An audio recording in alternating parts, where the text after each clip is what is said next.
This is what Vinicius Jr. then posted on his Twitter account. It wasn't the first time, nor the second, nor the third. Racism is normal in La Liga. The competition thinks it's normal. The federation does too, and the opponents encourage it. I'm so sorry. The championship that once belonged to Ronaldinho, Ronaldo, Cristiano and Messi today belongs to racists. He continues. A beautiful nation which welcomed me and which I love, but which agreed to export the image of a racist country to the world.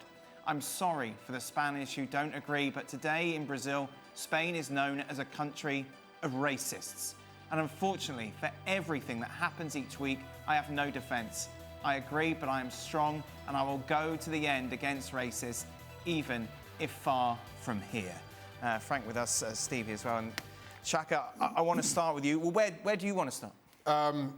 Let me start by saying, just when I thought I couldn't love Carlo Ancelotti anymore, he does an interview like that and captures everything that is wrong with the game. Here's a manager who's seen it all, won it all, as player and manager, and he is still has a sense of disbelief as to what he is witnessing within Spanish football. This is not about the game. This is so much bigger than the game of football right now. I also appreciated how he kind of called out the false equivalence of, well, Vinicius Jr. said Valencia were going to get relegated. How you put that in the same sentence with him being racially abused is simply beyond me, and it shows exactly how far we still have to go. There's little surprise that it's Vinicius Jr. at the center of this, because for all his talent, for all the abuse that he has had to endure, the league has done nothing to protect him, to address the issues. Doing nothing encourages others to continue in that same action. So while the league may say that they are looking at ways and that they are taking actions within the courts and the courts are dragging their heels because of legal loopholes, all that does is encourage the racists within football stadiums to act out in the manner that they have. At this point, you can't even, given the images that we've seen, you can't even say that it's a vocal minority. It just sounds like and feels like a majority of these stadiums. And to have this issue in a league as globally visible as La Liga, it paints an awful picture, not just on the league, not just on their... tolerance isn't a strong enough word. Somewhere between tolerance and encouraging of the racist actions. And to Vinicius Junior's point, that paints the entire country as racists. And here's an opportunity, you and I were discussing previously, Dan, off air, here's an opportunity for the game to have an impact. It's a societal issue, but the game can be its focus on addressing so many of those issues. The game continues, or Spanish football continues to shirk its responsibility, and that has encouraged football to paint the worst picture of Spanish society. Now, while I'm picking on La Liga and Spain here, they aren't the only league, they aren't the only country with these issues, but they do seem to be the league that are doing the absolute least. And that has a knock-on effect in European football on the whole. Carlo Ancelotti made reference to the protocol. Obviously, there was an announcement to the stadium in a 6-minute break, which said basically to stop the racism, to stop the racist chants. What would you do, Shaq? Like, what protocol would you like to see implemented? Because clearly what's happening at the moment isn't working. If I don't understand the let's make an announcement over the tannoys. In all my years of football, playing and watching, sitting on desks like these, I'm not sure that announcements over the tannoy have ever had any kind of an impact on football stadiums. You remove if you want to make a statement and let that be known, let both teams leave the pitch. Let both teams go back to the dressing room and make that announcement then. But to just leave people leave players on the pitch, make an announcement, and play resumes after 30 seconds, I have not seen that have any kind of impact at any level, anywhere, ever. Get everybody off. And then, if it continues, then the game has to be off. Because I will keep saying this. I am not one to advocate for players leaving the pitch, but if the football authorities don't do anything, it leaves the players with absolutely no other course of action.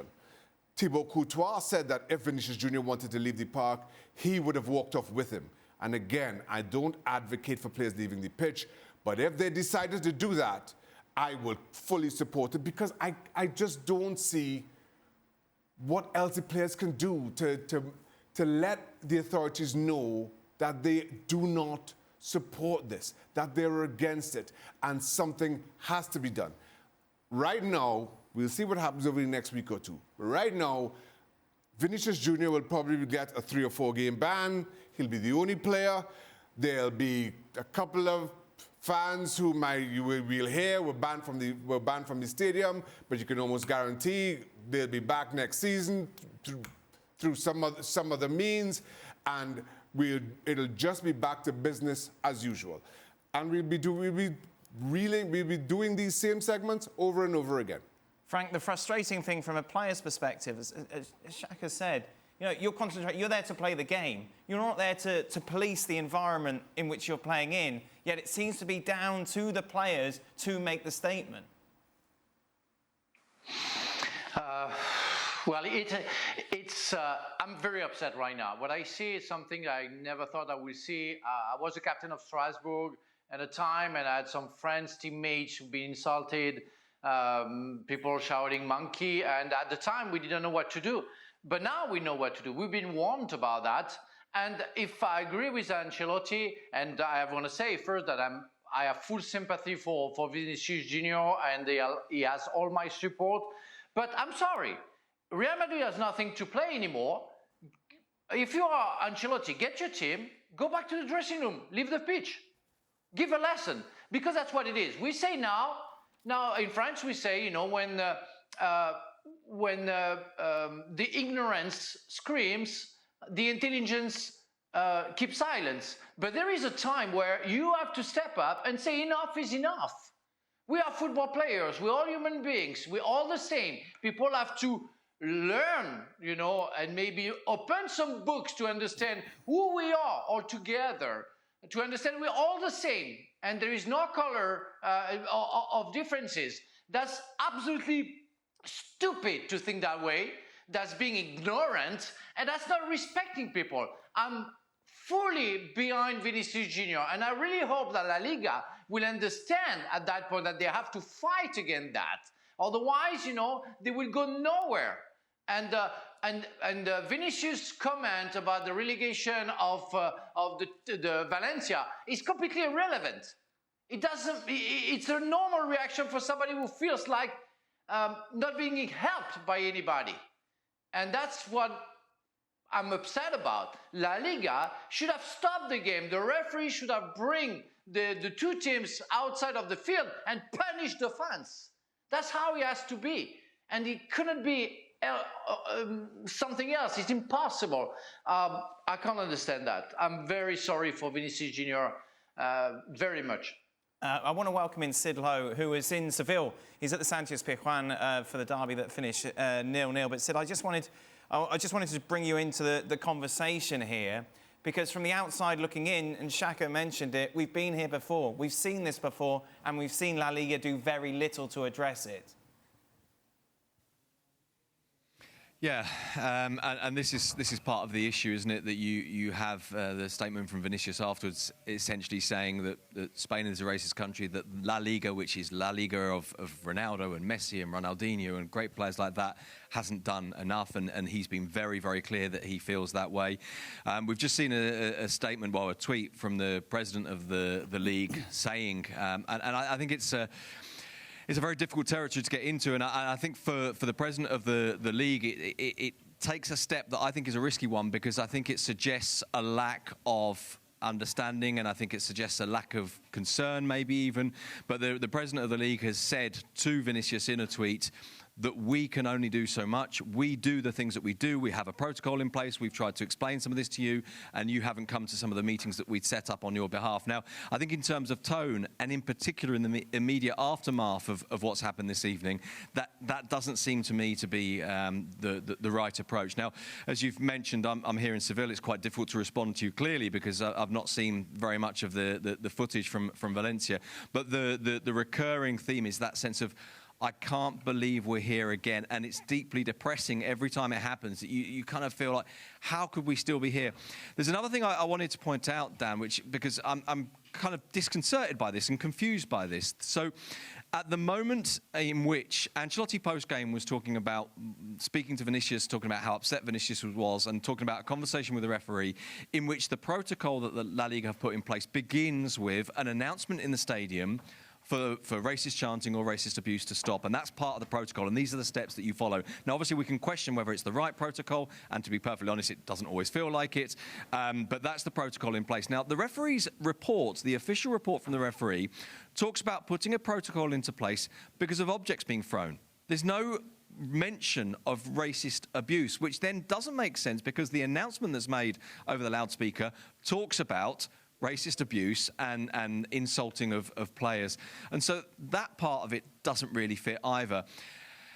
And as you say, you can get into some of this minutiae, but then you take a step back, and the fundamental thing is exactly as you've opened with, which is that idea of, I cannot believe we're here again. I cannot believe we're in this kind of deeply depressing situation. And a colleague of mine actually raised a point, sent me a message 10 minutes or so ago, and said, can you imagine if we reach a situation in which Vinicius, and this feels like it's something that's plausible given the kind of things he said, in which Vinicius literally says, that's it, I don't want to play here anymore.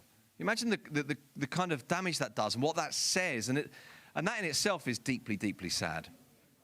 I've got the quote from Javier Tabass, who is, as Sid mentioned, La Liga president, here, roughly translated, okay. Since those who should not explain to you what it is and what it can do, La Liga, in cases of racism, we've tried to explain it to you. Now, he's direct this to Vinicius Jr., but you've not shown up for either of the two agreed dates that you requested yourself. Before criticising and insulting La Liga, it is necessary that you inform yourself properly, Vinicius Jr.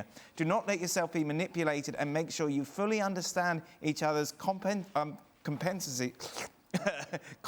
Right, and the work we have been doing together. I can't think of a worse statement to make at this point in time as a league president to someone who has just been the victim of racist abuse. I cannot think of how, I cannot express how tone deaf that is. For starters, and again, not that I have done an extensive amount of research on this, but videos already on social media show an entire stand, or what looks like an entire stand, shouting racist abuse at Vinicius Jr. Can the league not force Valencia to shut that stand down for a game, 2 games, whatever it may be? So don't try to sell me on the league has done everything that it possibly can, and that we are now relying on you in an effort to address these issues. These issues have preceded Vinicius Jr. Dani Alves spoke about them extensively. Samuel Eto'o spoke about them extensively.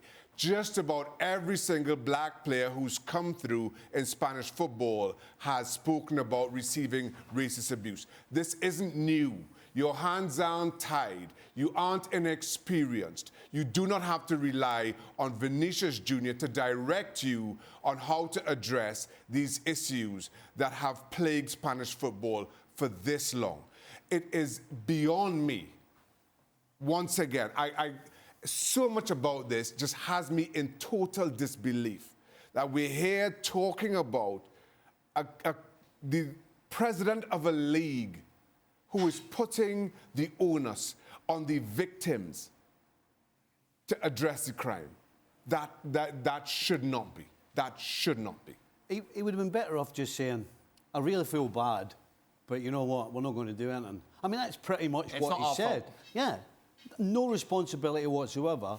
And Sid kind of started touching on it about Vinny in particular, just saying, I've had enough, I'm going. Well, there may come a time where black players will just say, I'm not going to Spain. And then you might get some sort of response. Because we know what it was like when Ronaldo and Messi were getting old and the league are worried about, you know, who's going to be the face of the league. Now you've got the face and you're doing nothing, absolutely nothing, but put the onus on him for this. There's going to come a time, or there has to come a time, it looks like it, because they're not going to do anything. Real Madrid have to put pressure on them, because when they're the ones going out and bringing all these fantastic players, including Vinny, and they're not going to get them in the future, because not just Brazilians, but any black player around the world doesn't want to go and get abused every time he steps on the field. So there could be a time where the players are going to stand up and say, I know it's Real Madrid, I know it's Barcelona, but I can't put up with this, and I won't be coming. How much does Tabass's statement reflect others in La Liga, Sid? Other people, you mean? Or How much of it as an organisation, as a football-loving nation, how much do they think, well, you know, they've tried their hardest to help? Well, it's difficult to judge that because the kind of the backdrop to what Teviss is saying is about protocol and it's about mechanics as much as the rest of it, which is why Shaka used the term tone deaf, and I think that for me is the key thing reading Teviss's statement is that idea that right now, in the immediate aftermath of this, the tone of this, if you like, the implicit accusation, or maybe not even implicit, it's pretty explicit, isn't it?